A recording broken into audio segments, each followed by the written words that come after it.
अच्छा, ये जो मेरा जेसन स्ट्रिंग है ये सिंगल एलिमेंट है। अगर हमें जेसन एरे से बनानी हो कि मल्टीपल आइटम्स पड़े हुए फिर उसकी हमने जेसन जनरेट करनी है, तो देखें एरे के लिए हम स्क्वायर ब्रैकेट लगाते हैं, ठीक है। और ये एक एलिमेंट है उस एरे का, 0 इंडेक्स, मैंने कॉमा लगाया, एक और एलिमेंट ऐड कर दिया, ठीक है। अब ये रो नंबर 2 हो गई। इसके अंदर लेट से हमने यहाँ पर ऐड कर दिया राहील, और राहील की एज हमने कर दी 24, कॉमा एक और एलिमेंट, तीसरा एलिमेंट आ गया, हमने यहाँ पर ऐड कर दिया अली और उसकी एज हमने कर दी 20। इस तरह हमारे पास एलिमेंट्स आते जाएंगे। कॉमा कॉप चौथा एलिमेंट, मैंने एक और नेम दिया, मैंने कहा वासिफ, और एज मैंने दे दी 30। तो देखिए मेरे पास इस वक्त मेरे इस वेरिएबल में, इस स्ट्रिंग के अंदर 4 एरेज मौजूद हैं, ठीक है। एक एरे के अंदर 4 एलिमेंट हैं जेसन के। तो अब इस सूरत में हमारा जो जेसन फॉर्मेट है वो एक्चुअली सिंगल डायमेंशन नहीं रहा, वो 2 डायमेंशन हो गया, मल्टी डायमेंशन। पार्सिंग तो हो जाएगी, बिल्कुल ठीक है, पार्सिंग हो गई, जेसन पार्स हो गई। अभी जो पार्स्ड जेसन है इसको रीड कैसे किया जाएगा? फॉर एग्जांपल मैं अलर्ट करना चाहता हूँ, अगर मैं डायरेक्ट इस वेरिएबल जे को अलर्ट करता हूँ, ठीक है, तो देखिए आउटपुट में मुझे क्या मिलेगा कि कई सारे ऑब्जेक्ट हैं इसके अंदर, ठीक है। इसके अंदर एक ऑब्जेक्ट है, दूसरा ऑब्जेक्ट है, तीसरा ऑब्जेक्ट है, चौथा ऑब्जेक्ट है। इसके अंदर बहुत सारे जेसन ऑब्जेक्ट मौजूद हैं, ठीक है। तो डायरेक्टली प्रिंटिंग नहीं हो सकती। अब हम कहें कि भाई कौन सा एलिमेंट प्रिंट करना है, ठीक है। तो अगर मैं कहता हूँ जे डॉट नेम कि भाई इन एलिमेंट्स में से नेम प्रिंट कर दो, तो देखो ये अनडिफाइंड है। ये क्या है? अनडिफाइंड, क्योंकि जो नेम की की है वो एक्चुअली एक ऑब्जेक्ट के अंदर जाकर है, ऑब्जेक्ट खुद नेम नहीं है। मुझे क्या करना पड़ेगा? इसके लिए हम इस्तेमाल करेंगे इंडेक्सिंग का। मैं यहाँ पर स्क्वायर ब्रैकेट लगाऊंगा, जो एरे के ब्रैकेट होते हैं, जिसको हम एलिमेंट ब्रैकेट या इंडेक्स्ड भी कहते हैं, ठीक है। नहीं, मेंबर्स ब्रैकेट भी कहते हैं, मेंबर्स भी इसके अंदर। यहाँ पर मैं इंडेक्स बताऊँगा, मैंने कहा 0 इंडेक्स। तो देखो मैंने 0 इंडेक्स दिया जे का, तो अब एक ही ऑब्जेक्ट आया कि भाई पहला ऑब्जेक्ट हम रीड कर रहे हैं, ठीक है।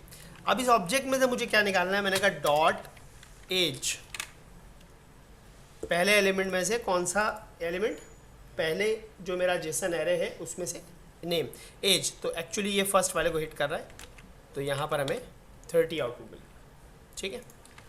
जब हम इसमें से नेम प्रिंट करेंगे 0 में से, या हम इसके अंदर एलिमेंट नंबर 2 में से करते हैं, तो एलिमेंट नंबर 2 कौन सा? 0 है ये अफनान वाला, 1 है राहील और 2 है अली, ठीक है। इसको देखते हैं, तो देखिए हमारे पास अली आ गया, ओके। नाउ आई वांट कि मेरा पूरा जो जेसन एरे है वो ही प्रिंट हो। तो देखिए हमें पता है एलिमेंट बढ़ रहे हैं 0 1 2 3। तो एक्चुअली हम ये जब हमें करना होता है तो हम आइट्रेशन कर सकते हैं, लूप चला सकते हैं, ठीक है जी। तो मैं यहाँ पर एक काम ये कर लेता हूँ कि मैं एक टेबल ऊपर बना लेता हूँ, और जितना मेरा जेसन डेटा है वो टेबल में प्रिंट करना है। मैंने एक टेबल बनाया और उस टेबल को मैंने बॉर्डर दे दिया 1 पिक्सल्स का बॉर्डर, और उसको मैंने सेल पैडिंग दे दी 5 और सेल स्पेसिंग भी दे दी 5, ओके। इसके अंदर ये टेबल है मेरा, इसको मैं एक आईडी दे देता हूँ टी, ताकि इसके अंदर मैं एलिमेंट्स ऐड कर सकूँ, ओके जी। और यहाँ पर मैं अपने इन तमाम एलिमेंट्स को प्रिंट करने के लिए एक लूप बना लेते हैं, फॉर का लूप इस्तेमाल कर लेते हैं। For i is equals to 0, i less than 4, क्योंकि हमें पता है कि इस वक्त एलिमेंट की जो तादाद है वो 4 है, तो लेस देन 4 तक चलाना है। अगर आपको तादाद नहीं पता तो आप यहाँ पर j डॉट लेंथ का भी इस्तेमाल कर सकते हैं कि कितने एलिमेंट उसमें हैं, और फिर आप i प्लस प्लस कर लें, ठीक है जी। ये आपका लूप बन गया, तो 0 से लेकर less than the element length तक चलेगा, ठीक है जी। अब यहाँ पर जब भी लूप चलेगा तो हर बार एक नया एलिमेंट आएगा।